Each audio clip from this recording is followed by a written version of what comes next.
Assalamualaikum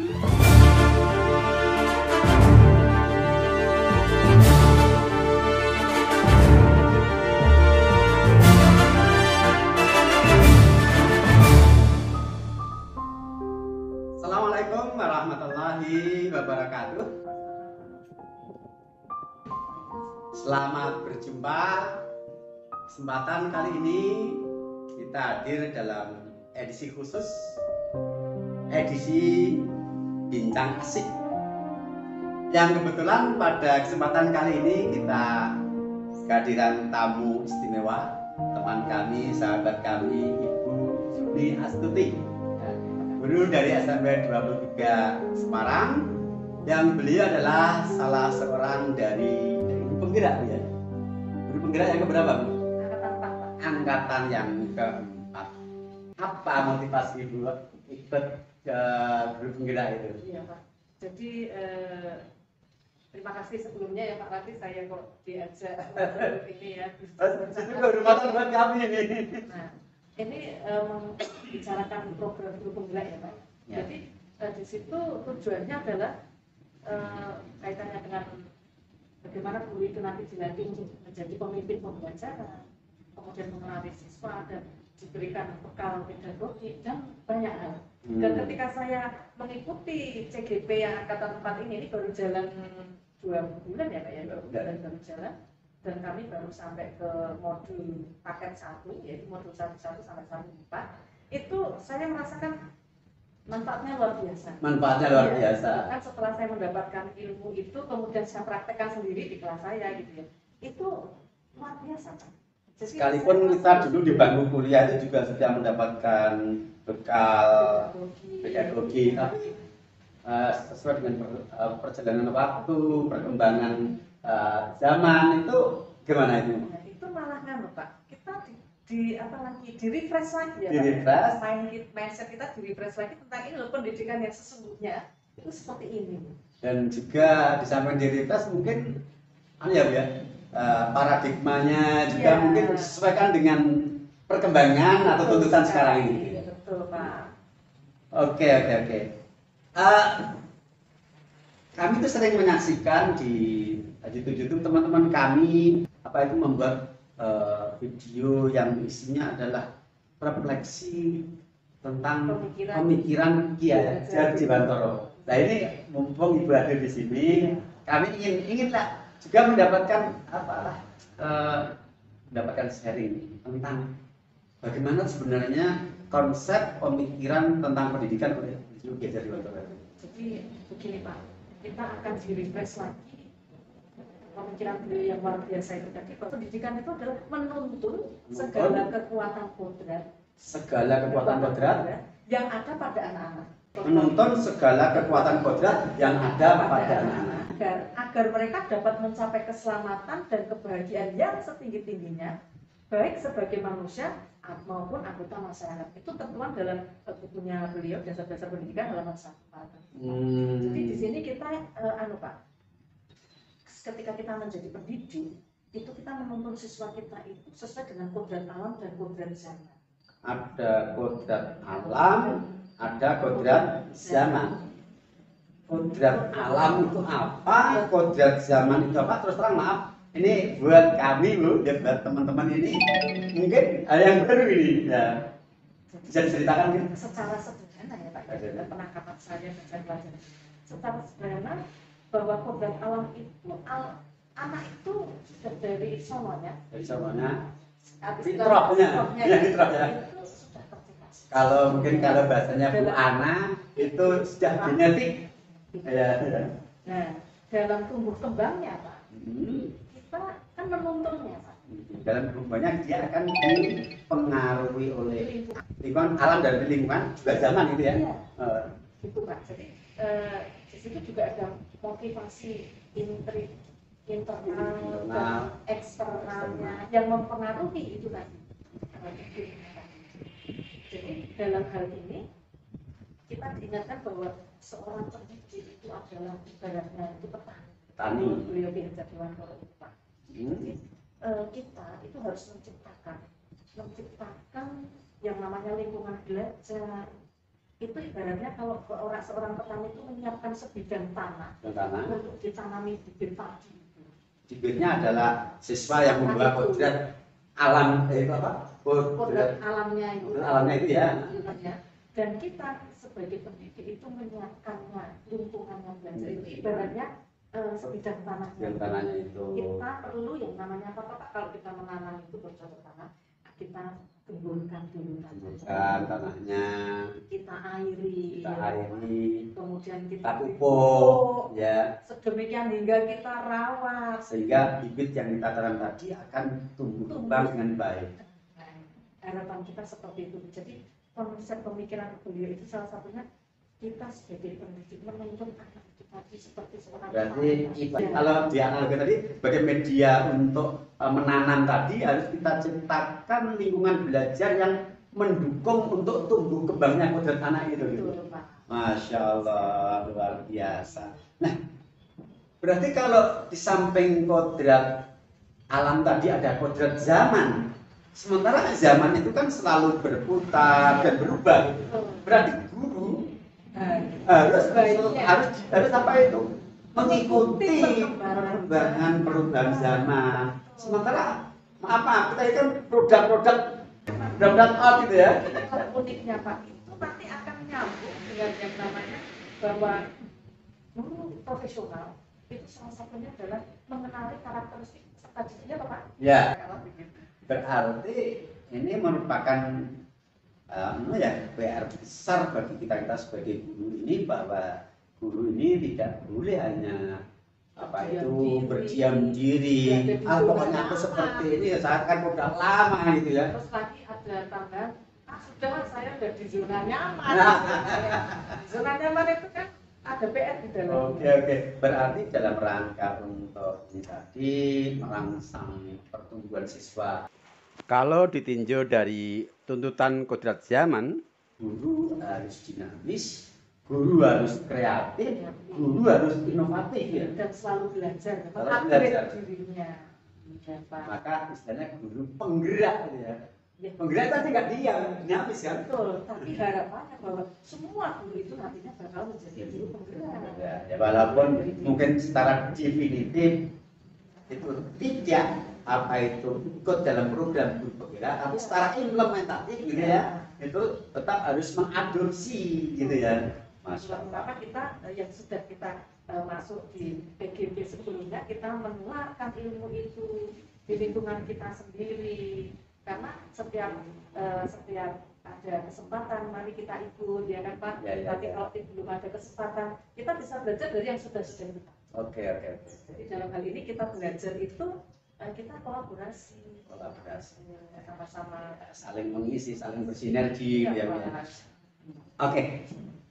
Itu tentang pemikiran beliau Ki Hajar Dewantara. Luar biasa kalau itu memang diimplementasi dalam pendidikan, dan guru-guru itu menyadari itu semua, kemudian hal itu dilaksanakan dalam menjalankan tugas yang mulia ini. Masya Allah, ini satu hal yang luar biasa gitu ya. Iya, generasinya ini ya. Ya. Baik. Nah, kan begini Bu, di akhir-akhir ini ya, sekarang ini kan eranya era globalisasi, era digitalisasi, keterbukaan dunia perkembangan IT yang luar biasa itu. Nah, alhamdulillah dari situ tentu kita untuk berkembang itu peluang, kesempatan, fasilitas itu luar biasa, termasuk siswa-siswa kita ya. Tapi di sisi lain ya, di samping manfaat nilai positif yang bisa banyak kita ambil itu, tapi juga di sisi lain kan kita juga tidak menafikan, tidak menutup mata bahwa di samping itu ada dampak buruk, dampak negatif dari akibat era keterbukaan itu. Nah, ini kita sebagai guru, ini kan tidak hanya sekedar transfer ilmu, ya, tapi kita juga harus membentuk karakter, menumbuhkan karakter siswa kita. Nah, apa yang bisa kita implementasikan dari konsep pembelajaran Ki Hajar Dewantara terkait dengan dalam rangka pembentukan karakter anak didik ini? Saya mau mengingatkan Pak Hadi, semboyan 3 semboyan itu masih ingat? Gimana? Teman Ada ya, ing ngarsa sum tulodo ing madya mangun karsa tuturi handayani. Itu kalau kita teladani, kita telaah, kita itu sangat bagus sekali. Oke. Nah mungkin ada mungkin perlu diingatkan kembali, direfresh kembali tentang apa itu ing ngarsa, apa sum tulodo ing madya mangun karsa tuturi handayani. Yang pertama ing ngarsa sum tulodo. Berarti kita guru itu menjadi contoh, Menjadi contoh. teladan di depan. Tidak hanya sekedar memerintah anak ini dan itu, mengajak anak dan itu, menyuruh anak dan itu, tapi keteladanan harus Keteladanan kita memberi contoh dan teladan. Ya. Oke, saya teringat itu ya. Memang yang namanya keteladanan itu sangat penting karena siswa itu tidak hanya butuh teori-teori, tidak hanya butuh apa itu himbauan ya, tetapi sosok itu ya. Ada kata bijak itu teladan itu lebih berarti daripada seribu nasihat. Jadi kalau banyak kata-kata itu Kadang-kadang anak itu merasa diceramahi itu kadang-kadang ya marah sekali ya. Oke, ya. Betul, Pak. Jadi itu yang pertama dalam rangka pembentukan karakter daripada mengimplementasikan pemikiran konsep pembelajaran dia dari masyarakat. Itu yang pertama. Yang kedua, Ya, yang kedua adalah tadi madya mangun karsa. setelah kita guru pendidik itu di depan menjadi Di teladan, teladan, di tengah pun hadir di antara siswa. di tengah-tengah siswa gitu ya, membaur dengan siswa, menggali potensi, Menggali memberikan potensi. semangat, gitu Pak. ya, jadi menstimulus siswa untuk bisa menghasilkan karya-karya ide-ide besar gitu ya, dalam rangka untuk mengembangkan potensinya gitu ya. Ibaratnya kalau kita rangkul mereka, kita ada di tengah-tengah mereka, kita syukur, kita kembangkan, kita beri semangat. Mangun karso ya, kita kita bangun untuk bisa menjadi orang-orang yang kreatif, berkarya, produktif gitu ya. Di antara mereka. Terus yang ketiga, tuturi handayani. Ketika kita di belakang mereka, Ya. kita tuh berikan dorongan, Memberikan dorongan, Ya. semangat, ya, Ya. memacu, nah gitu ya. Supaya anak menjadi dirinya sendiri dan lebih baik. Karena sudah diawali dari keteladanan, kemudian juga digali potensinya, kemudian guru memberikan dorongan semangat. Maka itu akan efektif gitu. Iya. Kalau hanya memberikan dorongan semangat kok, tapi tidak ada keteladanan, no way.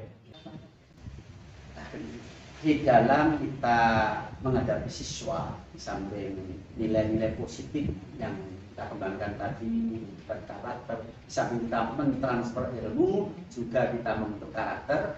Tapi dalam perjalanannya kan bukan kita itu berjalan di atas jalan tol yang mulus. Ya. Ada kendala dari tangan.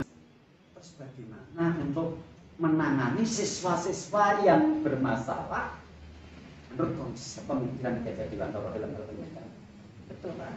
Jadi kita kembali lagi bahwa mendidik dan menuntun anak-anak sesuai program alam dan program zaman, kita pun juga sebagai guru akan lebih baik dan sebaiknya kita pun juga mengikuti perkembangannya. Dan sekali lagi tadi ya Pak ya, zaman sekarang tidak hanya kok anak-anak terlambat kemudian kita suruh lari, Ya, kita biasanya kan suruh begitu. lalu seperti itu ya kan. Iya.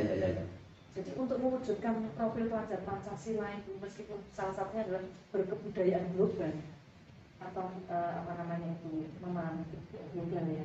Tapi juga tidak kehilangan jati diri. Kehilangan jati dirinya. Ya, gaya bangsa sendiri, ya. Identitas diri. Kan gitu kan. Iya. Nah, jadi di situ kita perlu sekali mempelajari apa yang terjadi di masa sekarang ini. Oh, pemakaian media sosial ya Pak. Ya. Kita berikan mereka pengetahuan, kita berikan mereka rangkaian ini dampaknya ketika anak melakukan seperti ini ada filter, Akan ada akibat seperti ini. Ya. Dan itu semuanya sebab akibat itu akan kembali kepada siapa yang berbuat kan? Ya. Istilahnya kalau wong nandur bakal manen. Nandur tuai. Nah, nandur pari, mundur pari, nandur rawe, mundur rawe. Nah, ini berarti seperti itu harus ditanamkan sebagai satu keyakinan pada anak-anak kita ya. Oke. Tepuk tangan untuk Bu Yudi. Terima Terima kasih Bu Yuni. Sudah banyak yang bisa dibagikan kita. Sebenarnya kami ingin menggali lebih jauh lagi untuk mendapatkan sharing dari Bu Yuni, tapi karena waktu, saya kira untuk bincang-bincang kita hari ini, Bapak Ibu, kita cukupkan sampai di sini dulu ya. Dan saya sampaikan terima kasih kepada Bapak Ibu yang sudah berkenan hadir bersama kami bersama Bu Yuni, dan wabil khusus kepada Bu Yuni, terima kasih sekali atas waktunya dan juga kesediaannya untuk sharing berbagi ilmu kepada kami. Mudah-mudahan menjadi bagian dari masalah kita bersama. Baik Bapak Ibu, dari bincang-bincang kita tadi bahwa kita sebagai guru yang kita hadapi siswa itu ibarat suatu tanaman yang akan kita tanam di suatu lahan. Nah, kita harus menyiapkan lahan itu sebaik mungkin agar tanaman itu nanti bisa tumbuh kembang dengan maksimal, dengan baik. Artinya kita bisa menciptakan lingkungan belajar yang mendukung perkembangan dari kompetensi anak. Itu yang pertama. Yang kedua, bahwa sebagai guru kita ini tidak hanya transfer ilmu, tetapi kita punya amanah untuk membentuk siswa berkarakter. Kita siswa berkarakter. Nah, untuk itu semuanya dibutuhkan keteladanan dari kita. Dan Kerjasama bersinergi ya. Akhirnya demikian yang bisa kita tarik simpul untuk acara bincang-bincang pada kesempatan kali ini. Dan saya sebagai pembawa acara mungkin ada yang tidak berkenan di hati para pemirsa. Mohon maaf yang sebesar-besarnya, dan sampai sini dulu. Berjumpa lagi pada kesempatan yang lain. Assalamualaikum warahmatullahi wabarakatuh.